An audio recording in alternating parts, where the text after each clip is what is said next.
Hello everyone, VanguardOfValor here, and welcome back to the Sunless Sea. We've just recently acquired a couple of interesting passengers. For one thing, we're in the service of Mr. Sax now, the Crimson Beast of Winter, who's asked us to bring an unending hunger, either to Pigmote Isle or to Khan's Heart. Our other desire is to head over to the Empire of Hands, which we will undoubtedly do. It'll just make it a slightly longer journey, but who knows what we'll uncover along the way, so let us make the voyage. For now, things seem calm, en route, but it's hard to say what we might find along our path. We have no desire to stop in at the lightship here, because while it might be useful to acquire additional information, we're going to hold on to our news for later, because I have a feeling we'll need it. Thankfully, the seas are clear, and for now, we need not worry about being attacked. We will stop in at Station 3, though.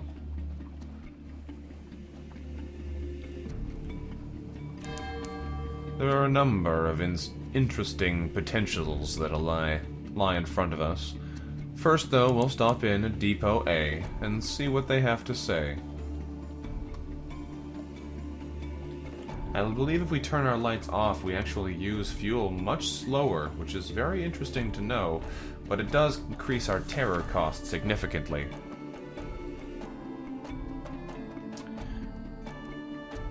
Well, errands for the Acolyte. From time to time, she'll admit that there's something we can do for her. She asks us to keep a night watch on the dump where she throws away the unused heart stuff. Well then. Or she's in search of new music to sing at her work. We could write some. A 60% chance of success here, or a 100% chance of success there. This is with something awaits us, though. It's possible we could do both of these. I'm unsure. Let's try the one we've never tried, which is a guaranteed success, first.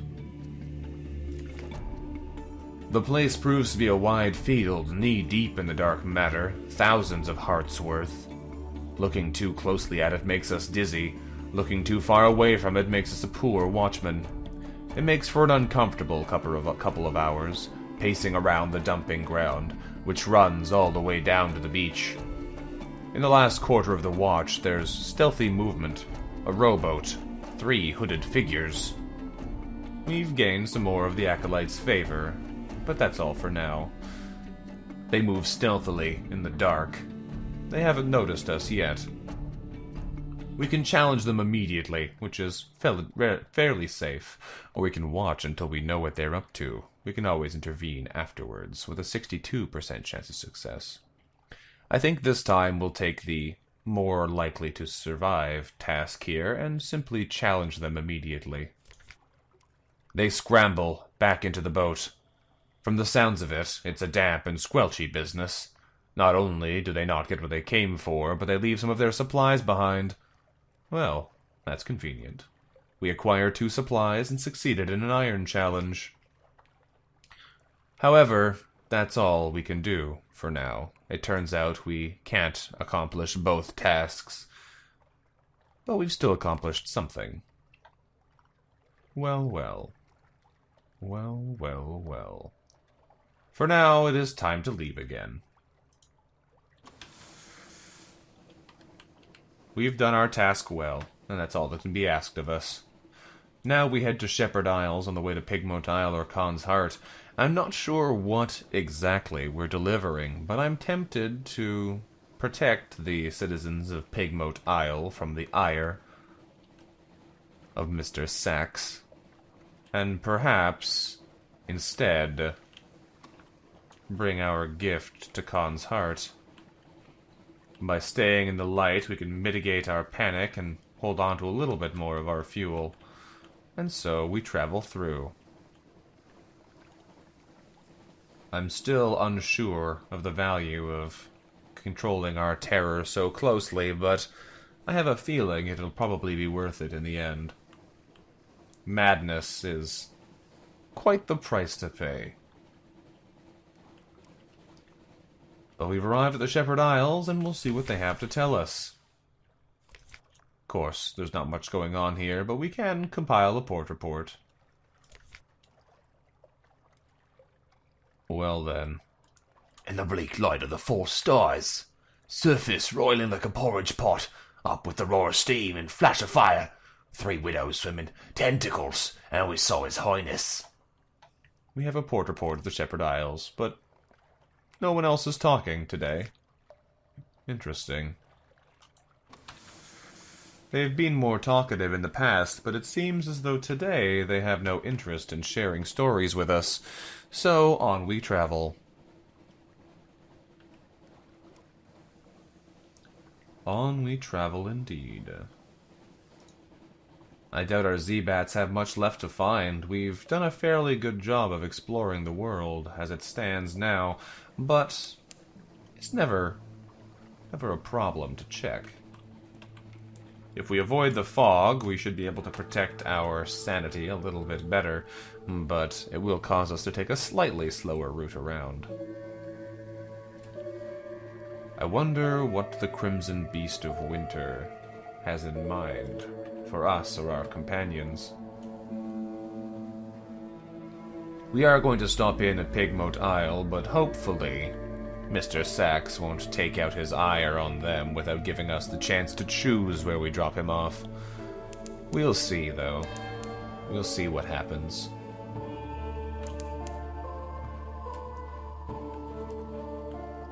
We're approaching the Isle of Rats and Guinea Pigs. Perhaps they have new things for us to assist them with as well. I have a feeling that would be quite useful as Pigmote Isle attempts to build itself up from nothing. Let us take a look. As we land at Saint's Haven.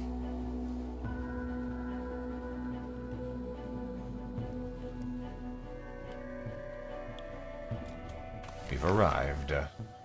I think we will be able to save Mr. Sachs for later. Here, however, the rise of Pigmote Isle. Looks like they do want something from us. Or we can make this delivery here. I don't think we shall. We will compile a port report. There we go. And we will, of course, help them resolve a dilemma. Something is going on here. Let's see what they'd like to know. An aide runs over. Hairless advisor, you returned to us. Praise the tide. We need your wisdom once again. Great ships have been dispatched to Pigmote Isle. The rat's wine is in high demand, hairless advisor. The aide twitches its whiskers. We do not wish to take the joy from life, but it has caused many problems. Many injuries among our farmers. Our new militia recruits missing their training. Do we step in, or do we turn a blind eye? A sober workforce is a harder working workforce. Probably not a happier one. Or we can recommend turning a blind eye, as even rodents need something to take the edge off life. I think we'll go with the one that raises their might, because we've been avoiding doing that for so long. I think they probably could use a little bit. A modicum of freedom. The aide seems slightly relieved. Very good, hairless advisor. It squeaks, raising a glass in your honor. You return to the town, past a furry heap of soldiers. One particularly small guinea pig, sleeping in a human-sized cup, squeaks happily as you pass. Well, we've gained 50 fragments, we've resolved the dilemma. Pigmote Isle is now delighted, and they've lost a mite. Interesting.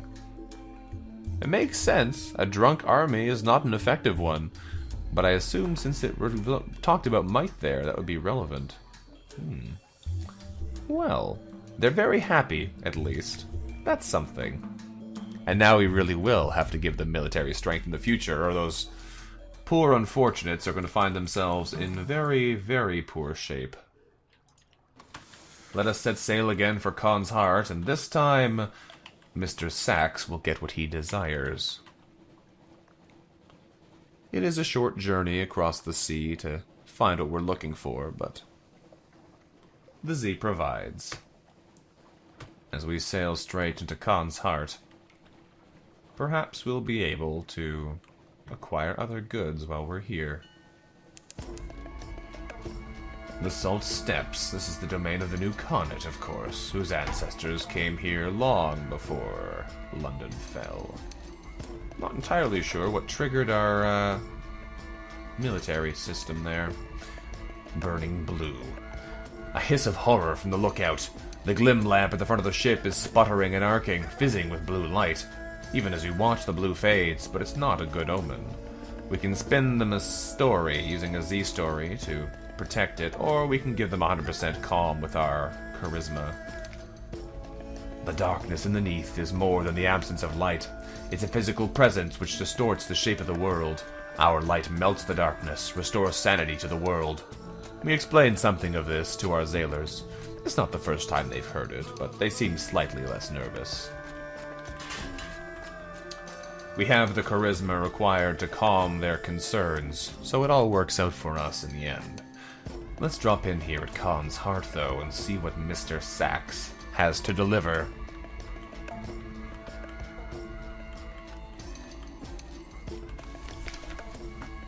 Khan's Heart.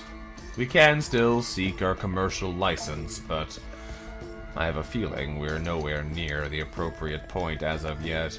We can attempt to gather a port report here if we're willing to risk the chance of being spotted again. For now, we'll simply make Mr. Sachs' delivery. The Copper Quarter pulses as the feast rages on.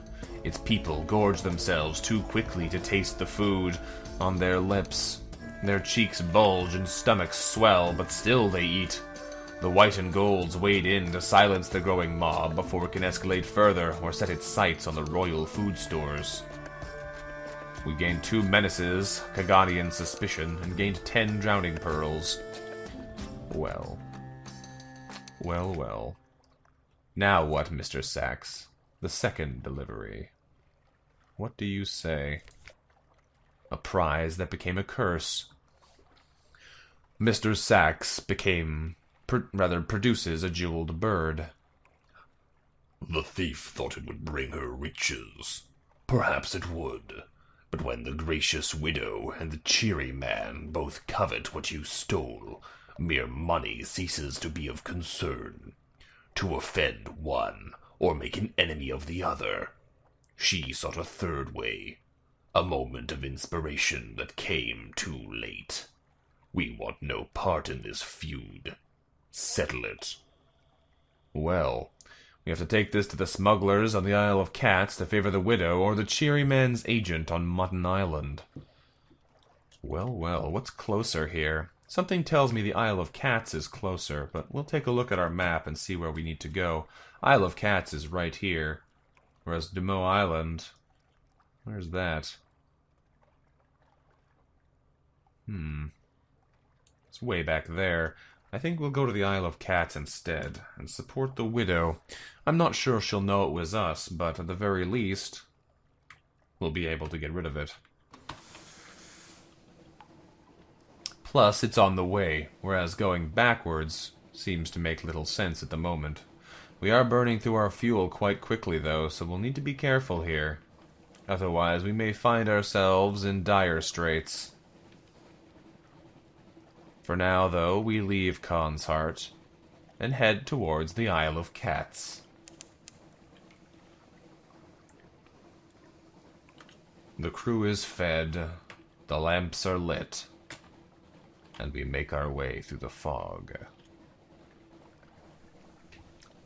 That's not a pleasant sight. Not at all. Hiding in the fog, we'll turn off our lamps in the hopes that they don't notice us. And it looks as though we may be lucky in that respect here today, and they will not notice us. For which I am fairly pleased. As much as I think we can handle ourselves in a number of situations, we are not quite prepared to face off against some of the better-equipped ships that sail out this far to sea. For now, though, we'll stop in at Port Cavendish on the Isle of Cats and see what they have to say. Mr. Sachs, what do you desire? In Port Cavendish, there's a couple of options that await us. First of all, though, we will of course compile a port report here.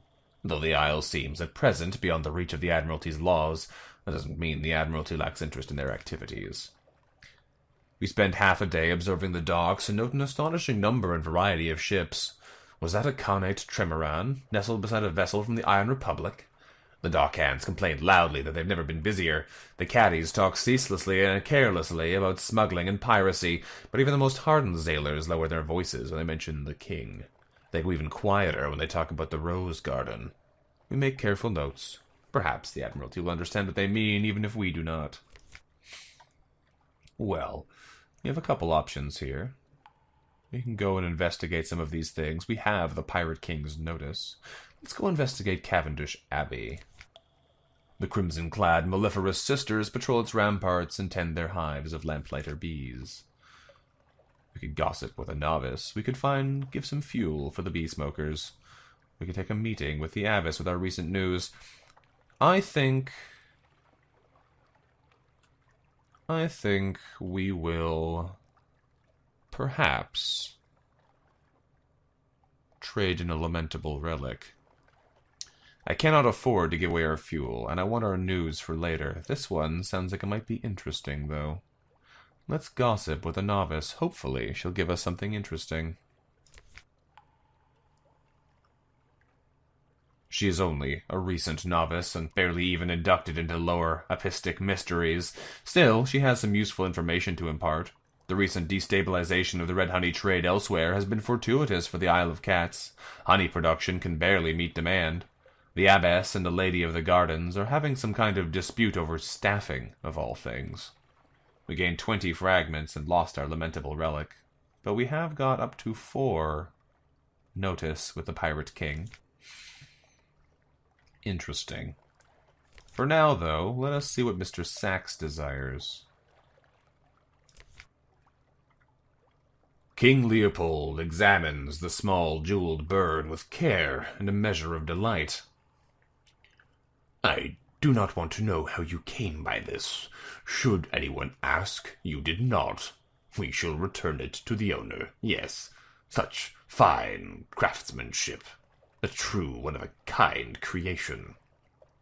He cradles it for a moment and snaps off the head. Deliver this to the widow, he orders, throwing it to his least fortunate smuggler.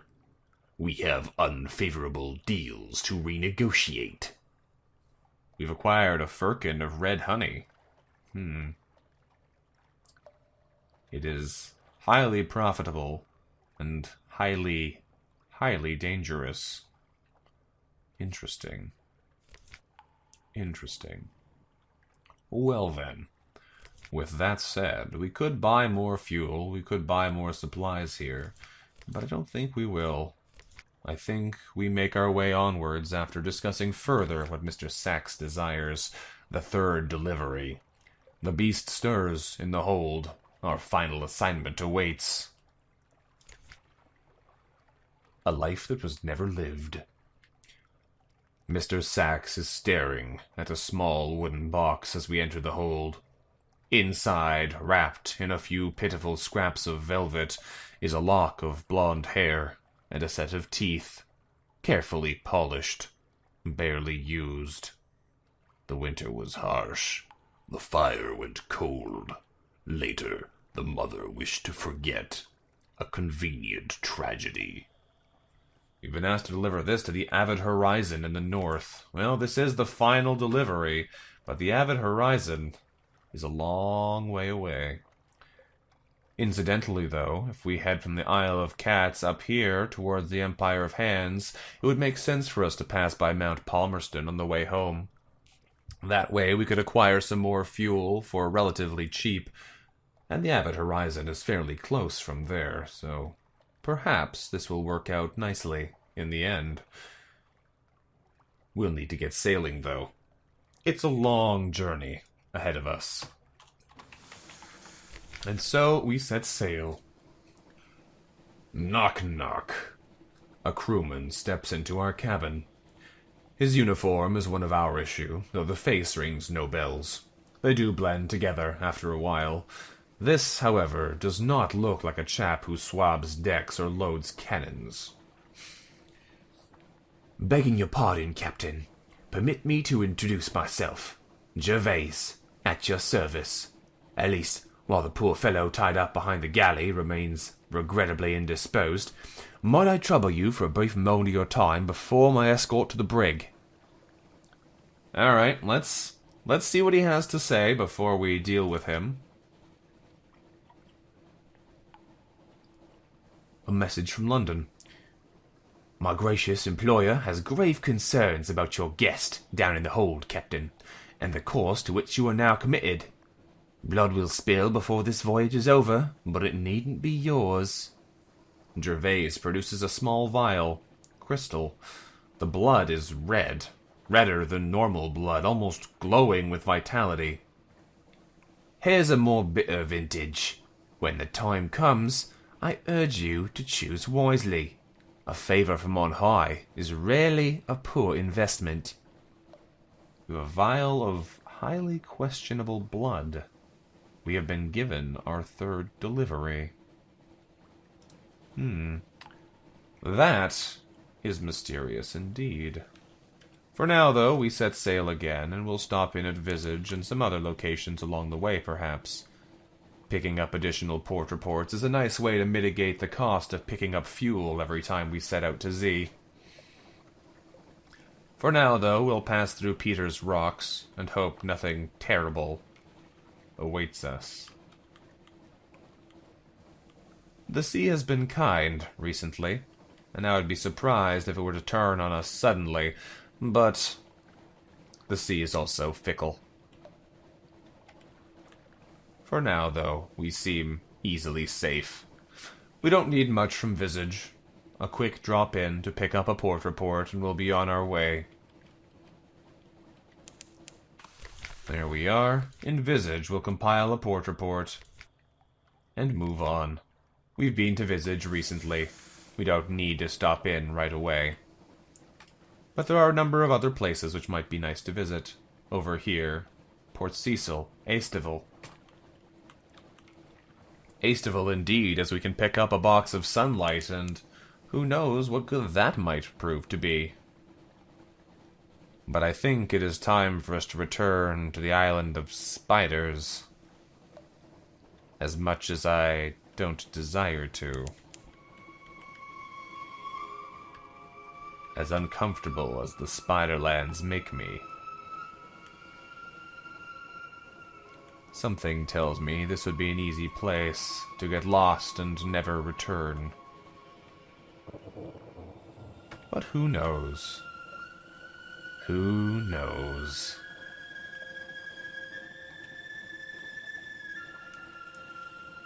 For now, we head up to visit the Nativity. A land strewn with spiders.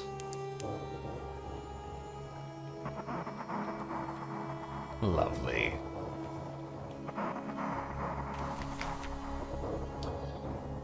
They're preparing for the Festival of Silk. The glumness of the Nativity is broken by the reds and golds of freshly hung banners. Spider-worshipping weavers and widows guide the traders in readying their celebration of gratitude to the generous neighbors that silently watch over them from the shadows. We could trade supplies for silk, compile a port report with a cask of mushroom wine, or make a delivery of trinkets. First of all, we'll compile a port report. We have the wine that we need. The silk traders don't talk much. In particular, they don't talk of the sorrow spiders at their feet, over their heads, or crawling over them as they sleep. Spiders? We'll not be having that kind of talk about the generous neighbors, they say with haste, in raised voices. We've lost a cask of mushroom wine, but we've gained a port report. Let's meet with an emissary of the spiders. He has witnessed much, yet seen nothing, since the sorrow spiders he serves harvested his eyes. Ah, good sir. Or is it madam, or another salutation, perhaps? Pardon my ignorance. He taps his blindfold. The honor of serving the acrimonious masters does somewhat leave one at a disadvantage in matters of detail. He smiles. Blind delight is not, however, deaf to rumor. I wonder, might I prevail upon the good-natured individual I have heard contributed so much to our little festival? Splendid, splendid. He leans in close. My benefactors have charged me with seeking a special sustenance for special occasion. I am sure an inexperienced sailor such as yourself sees through the necessary euphemism. Shall we say unfortunates of little future, such as your tomb colonists? Were perhaps a select few to find a different destination for the greater good, I can promise more than fair compensation for any subsequent regrets. We may be able to obtain trusting tomb colonist tourists at Venderbite if we've assisted them in the past. They're asking us to feed the tomb colonists to the spiders. Well, that's quite a thing. In the scuttering reaches, oh no. Intricate webs stretch into the darkness where the shadows are never entirely still. Gossamer threads stolen by the breeze tickle the goosebumps on your skin. 1,000 unseen eyes promise 1,000,000 more. We can bring light into the darkness. The sorrow spiders avoid the candlelight, but not out of any sense of fear. Though far from tolerant of outsiders, they care little enough for their abandoned webs to turn a blind eye to at least a little scavenging. Up to a point. Or we could risk exploring without candles. Something tells me we don't want to go here right now. We have candles, but I have a feeling if we're going to head into the darkness where the spiders live, we'll need a few more. So perhaps this is a destination for another journey. We'll come back here in the future with more candles and more safety. For now, we sail on. We have other places to go. Other things that need doing. Next stop on our trip is the sunlit Isle of Festive.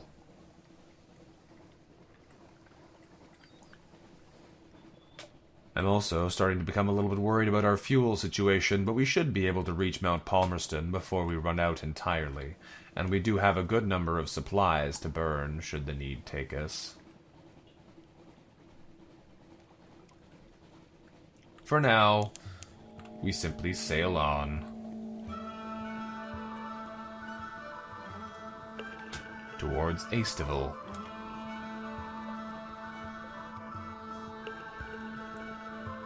The Z has been remarkably quiet this whole journey.